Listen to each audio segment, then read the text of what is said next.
Hello class.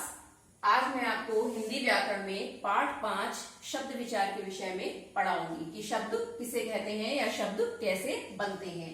तो देखें आप इधर, एक या अधिक वर्णों के मेल से बनी ध्वनि जिसका कोई एक निश्चित अर्थ हो वो क्या कहलाती है? शब्द।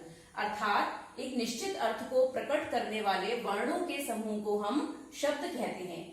आपने सुना होगा कि एक एक वर्ण के मिलने से शब्द बनते हैं, शब्दों के मिलने से वाक्य बनते हैं और वाक्यों से भाषा बनती है। लेकिन यहाँ शब्द के विषय में बताना है तो यही है कि एक या अधिक वर्णों के मेल से जिसका कोई एक निश्चित अर्थ हो, ठीक है, वो क्या कहलाते हैं? शब्द।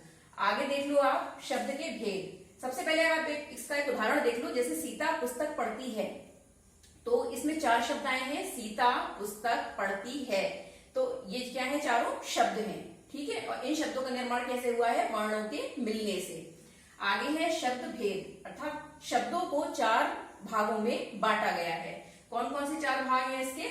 उत्पत्ति के आधार पर, रचना या बनावट के आधार पर, प्रयोग के आधार पर और अर्थ के आधार पर। अब इनके भी भेद हैं, ठीक है। जैसे उत्पत्ति के आधार पर शब्द के भेद, तो उत्पत्ति के आधार पर शब्द के 4 भेद हैं। तत्सम, तद्भव, देशज और विदेशी। कौन कौन से? तत्सम, तद्भव, देशज और विदेशी शब्द।